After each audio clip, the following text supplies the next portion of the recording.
Hello, you're tuned into Interview Project Germany. Today we're meeting Kurt Adler. The team interviewed Kurt at the home of his daughter. Enjoy the interview.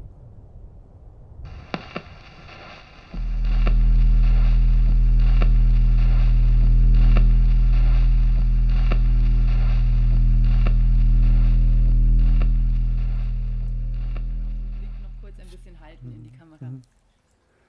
Mein Name ist Kurt Adler. Ich wohne in Wertheim-Bettingen, Hirtenhäuslein 1. Mein Alter ist 71 Jahre.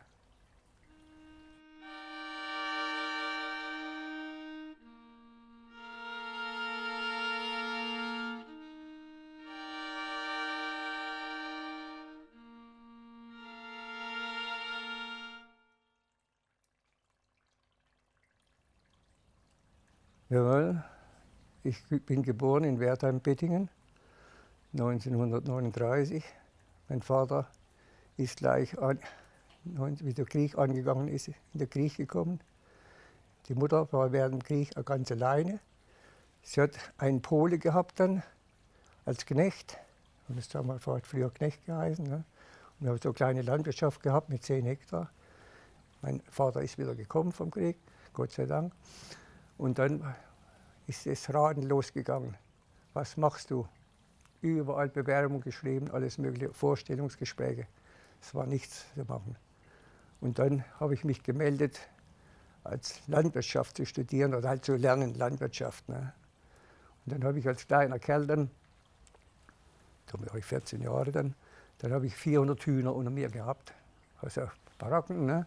Und da habe ich die Hühner versorgen müssen. Das war meine erste Arbeit. Ne? Ja, und dann habe ich dann meine Frau kennengelernt, die war da in ihrer Freizeit. Da haben wir Erbsen, Pflückerbsen gehabt. Das ist die in der Ferienzeit ist die gekommen, hat Erbsen gepflückt. Und die Schwiegermutter hat auch in dem Betrieb gearbeitet. Und da haben wir uns kennengelernt. Ich bin mehr sensibel. Ne? Meine Frau, Gott sei Dank, dass sie nicht so ist. Ne? Die ist mir leichtlebig und alles Mögliche, nimmt das nicht so ernst. Ich bin manchmal zu ernst. Meine Tochter und die Kinder sagen immer, Vater, du bist so konservativ und alles Mögliche. Aber ich kann mich nicht ändern. Aber es ist gut so, wir finden aber immer einen gemeinsamen Weg dann wieder. Ne? Ich bin stolz auf das, was wir zu Hause geleistet haben. Wir haben uns hier schon viel umgebaut und angebaut und alles Mögliche. Habe schon viel Arbeit gehabt, es hat ihm Spaß gemacht. Für die Verhältnisse, die wir gehabt haben, haben wir es sehr weit gebracht. Ne? Das finde ich. Und ich bin stolz, in der Beziehung bin ich stolz darauf.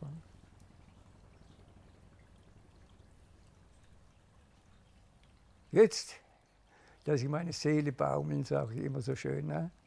Was die Seele will, das machst du. Und was es nicht gut tut, das lässt du gehen. Ne? Das ist meine Maxime jetzt. Und ich denke, dass ich noch etliche Jahre so leben kann mit meiner Frau, dass man beisammen sein kann und auch die Kinder so alles da. Keine Termine, alles, was heute kommt, wird genommen. Jeder Tag bin ich Gott dankbar, wo ich lebe und jeden Früh aufstehen kann und der Geist ist da. Ne? Und meine größte Angst ist, dass ich später mal irgendwie pflegebedürftig werde. Das ist mein größtes Manko, was ich immer mich beschäftigt. Ne?